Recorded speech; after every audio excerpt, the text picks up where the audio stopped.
마태복음을 기록한 마태가 다른 복음서에 비해서 세례 요한의 죽음을 굉장히 상세하게 기록을 합니다. 네. 아주 어떻게 세례 요한이 죽었는지 상세하게 기록을 합니다. 자, 이 세례 요한의 죽음의 관점에서 본문을 좀 살펴보려고 하는데, 자, 우리 세례 요한의 죽음을 다시 한번 좀 설명하면, 세례 요한을 죽인 왕이 헤롯 왕입니다. 분봉 왕이죠, 그죠? 이 헤롯은 자기 동생 빌립의 아내 헤로디아를 자기 아내로 이렇게 이제 취하게 됩니다. 불륜적이죠, 불륜. 이런 악한 일에 대해서 하나님의 말씀에 어긋난 죄를 짓고 있었기 때문에 세례 요한이 이제 비난을 하는 거예요. 회개를 막 촉구하는 의의 메시지를 전하는 것입니다. 그래서 헤롯이 세례 요한을 감옥에 가둬버려요. 근데 차마 죽이지는 못하는 것은 모든 사람이 세례 요한을 선지자로 여기기 때문에 죽이면 뭐 반란이 일어날 수도 있고 정치적인 치명적인 무슨 일들이 일어날 수 있기 때문에 이렇게 죽이지 못하고 있던 차에 바로 그때 헤롯의 생일 잔치가 벌어졌어요. 그때 그 헤로디아의 딸이 춤을 춘 것 같아요. 아주 섹시하게 춤을 춘가 봐요. 이때 헤롯이 너무 그 매력적인 춤에 빠져서 너무 기뻐서 내가 이 나라의 반을 다 주겠다. 네가 원하는 대로 백지수표를 내밀어 말하라. 내가 다 주겠다. 그때 그 딸이 어미에게 달려가서 헤로디아에게 달려가서 묻습니다. 무엇을 요구할까요? 그러니까 세례 요한의 목을 달라고 해라. 사실 그 모녀가 서로 다 계략을 꾸민 것이죠, 그죠? 헤롯도 그런 요구 앞에 당황했어. 설마 세례 요한의 목을 참수시켜 그 목을 요구할 줄은 정말 꿈에도 생각하지 않았죠, 그죠? 근데 헤롯이 이 허영심이 있는 사람, 체면 때문에 이것이 잘못됐다는 것을 분명히 알면서 의인을 죽인다는 것이 얼마나 내 앞에 큰 죄인지를 알면서도 허락을 합니다. 그래서 요한이 목이 베이는 거예요. 이렇게 목이 참수요. 자, 그래서 세례 요한의 목을 소반에 이렇게 담아갖고 이렇게 잔치장에 온 것입니다. 정말 끔찍하고 잔인하고 황당한 일이 지금 벌어진 거예요.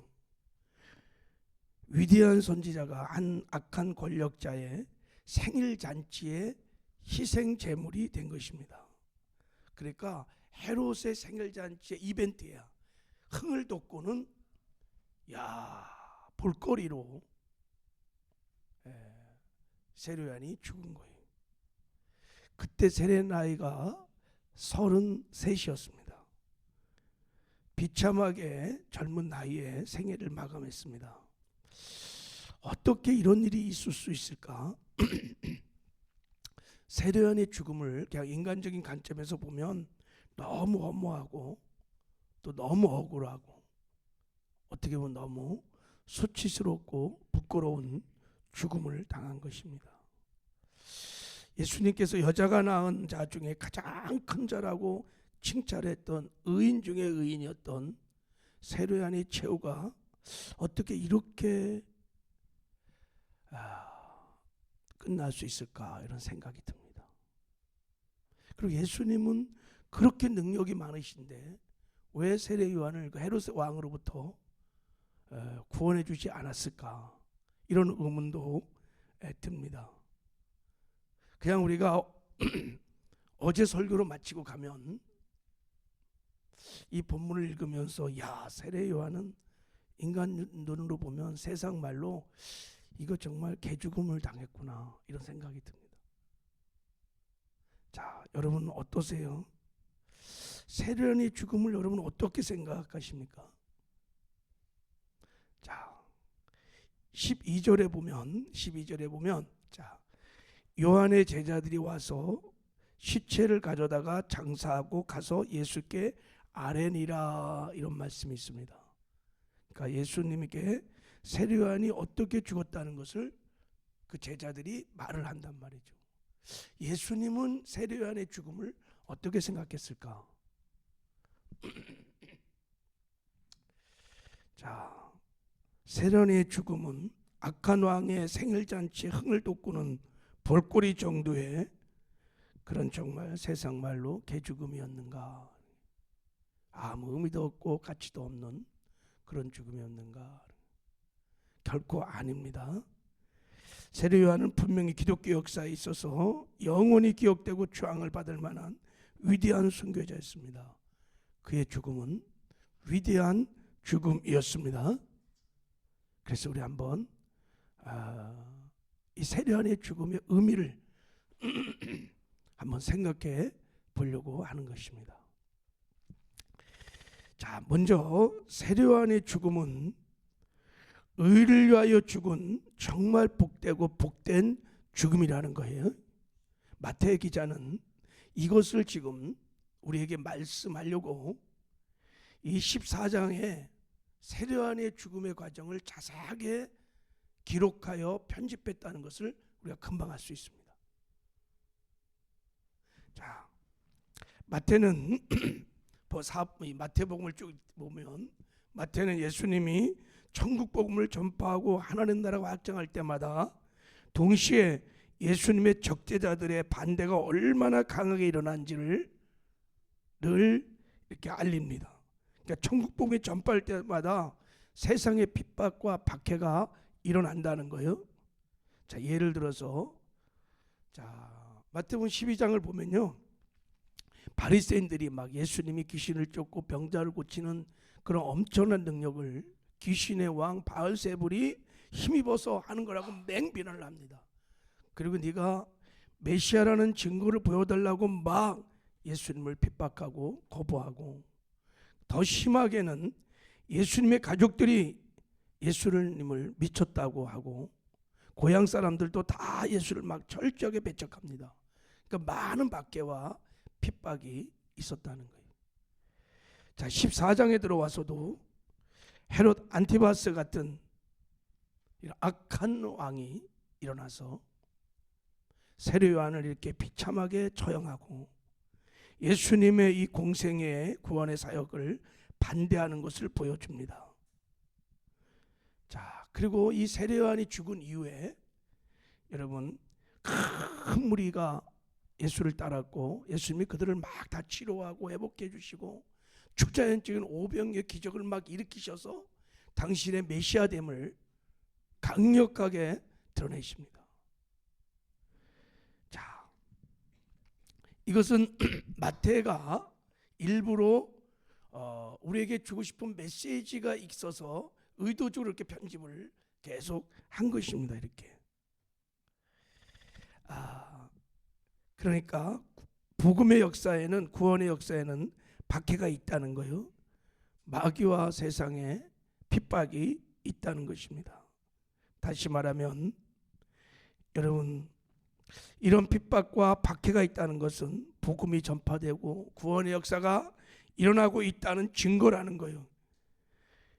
예수와 복음을 위해 살면 반드시 핍박이, 박해가 있다는 것입니다. 그러니까 세례요한의 죽음도 악한 헤롯 왕에 의해서 그저 맥없이 아무 의미 없이 우연히 죽은 그런 의미 없는 죽음이 아니라 세례요한의 죽음도 예수님을 위해서 살기 때문에, 복음을 위해서 살기 때문에 죽은 영광스러운 복 있는 죽음이라는 것을 지금 마태는 말하고 싶은 것입니다. 할렐루야. 그래서 14장에 세례요한의 죽음을 얘기한 거예요. 여러분, 세례요한은 사실은 예수님이 공생애를 시작할 쯤에 죽었어요.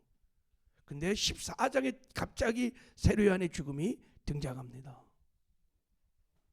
세례요한의 죽음은 우리가 주일날 들었던 팔복의 8번째 복을 누린 복된 죽음인 줄 믿습니다. 의를 위하여 박해를 받는 자는 복이 있나니 천국이 그들의 것임이라. 나로 말미암아 너희를 욕하고 박해하고 거짓으로 너를 거스려 모든 악한 말을 할 때는 너희에게 복이 있나니 기뻐하고 즐거워하라. 그러니까 세례 요한의 죽음은 의를 위한, 하나님을 위하여, 예수님을 위하여 살다가 박해를 받은 복된 죽음이었습니다.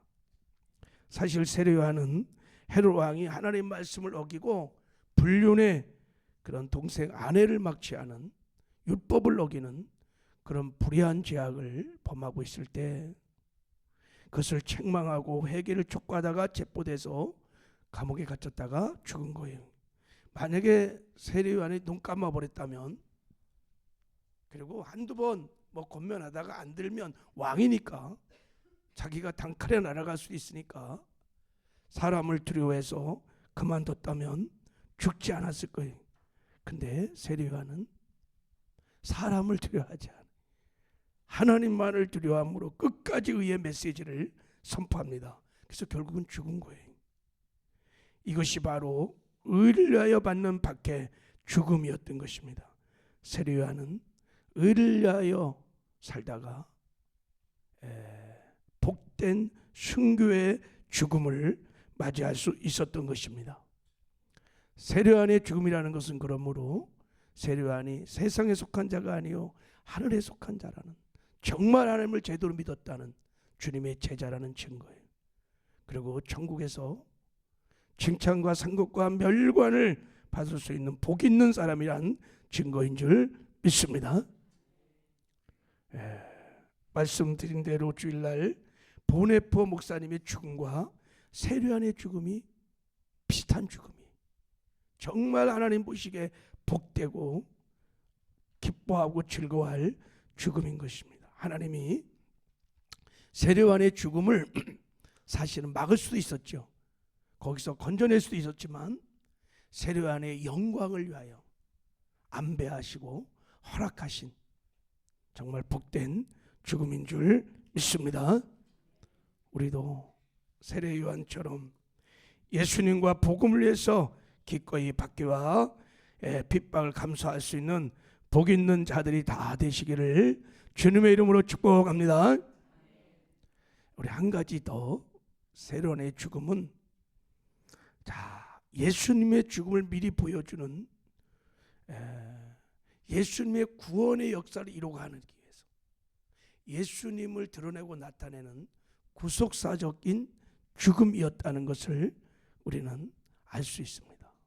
이게 마태가 지금 세례 요한의 죽음을 해석하는, 세례 요한의 죽음의 의미를 말하는 것입니다.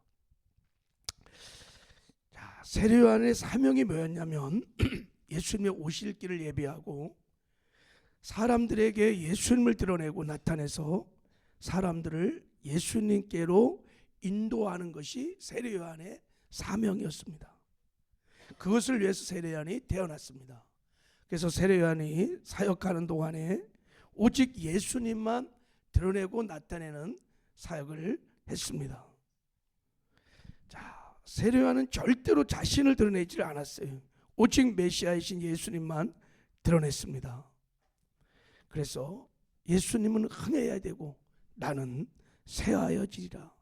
내 뒤에 오시는 그이는 나는 그의 신발끈도 풀기도 감당하지 못겠다 하면서 자기를 철저히 부인하고 자기를 낮추고 오직 예수님만 계속 드러냈습니다. 이게 세례 요한의 삶이에요. 그리고 세례 요한은 마지막 자신의 죽음을 통해서 예수님의 고난과 십자가의 죽음을 증거하기 시작합니다. 그러니까 세례 요한은 자기의 고난당함과 죽음을 통해서 예수님의 죽음을 미리 예표적으로 드러낸 것입니다. 세례 요한이 마지막 자기 죽음으로 예수님의 십자가의 죽음을 미리 보여주는 사명을 끝까지 담당했던 영광스러운 죽음이었다는 것을 지금 마태는 보여주고 싶은 것입니다. 세상이 아무리 비참한 모습으로 죽음을 맞이했어도 세례 요한이 그건 슬퍼할 일이 아니라는 거예요. 기뻐하라는 거예요. 왜요? 예수님을 드러내고 나타내는 세례 요한의 선교였기 때문에. 그래서 여러분, 마태는 예수 세례 요한의 죽음의 의미를 가르쳐 주기 위해서 마태복음 14장에 세례 요한의 선교의 장면을 자세히 설명하는 거예요.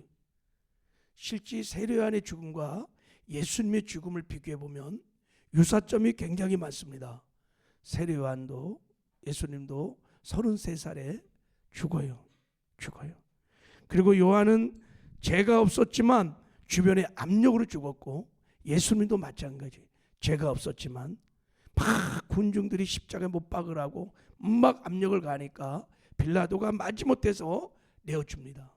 세례 요한도 똑같아요. 죽이고 싶지 않았어요. 그리고 죄가 없다는 것도 다 알았어요. 근데 헤로디아과 주변의 압력에 의해서 어쩔 수 없이 참수형으로 잡아버립니다. 그리고 세례 요한의 죽음이나 예수님의 죽음이 여러분 굉장히 아주 잔인한 참수형, 십자가형을 합니다. 십자가형은 당시에 최고의 악한 죄인을 처형하는 로마 법에 의한 처형법입니다. 자, 이 세례 요한의 죽음과 예수님의 죽음이 이렇게 유사한 것은 세례 요한이 마지막 끝까지 자기 사명인 예수님을 드러내고 나타내는 삶을, 이 사명을 잘 끝까지 감당했다는 것을 보여주고 있는 것입니다. 그래서 세례 요한의 죽음이, 이 선교적인 죽음이 복된 죽음인 것입니다. 할렐루야. 여러분, 우리도 이 땅에 사는 동안에 세례 요한의 선교적인 삶을 본받으시기를 주님의 이름으로 축복합니다. 다 죽으라는 게 아니에요. 뭐 죽을 수도 없어요. 우리는 삶에서 하는 선교의 삶을 사는 거예요.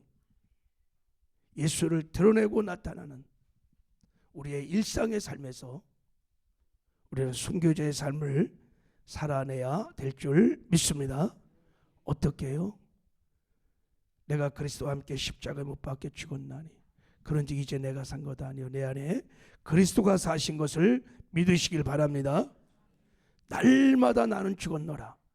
사도 바울처럼 고백하고 예수님을 주인으로 모시고 예수님의 말씀을 따라 순종하고 살면 나를 통해서 오늘도 예수님이 드러나고 나타나는, 예수의 나라와 영광이 드러나고 나타나는 순교자의 삶을 살아낼 줄 믿습니다. 이게 모든 그리스도인의 삶인 것입니다.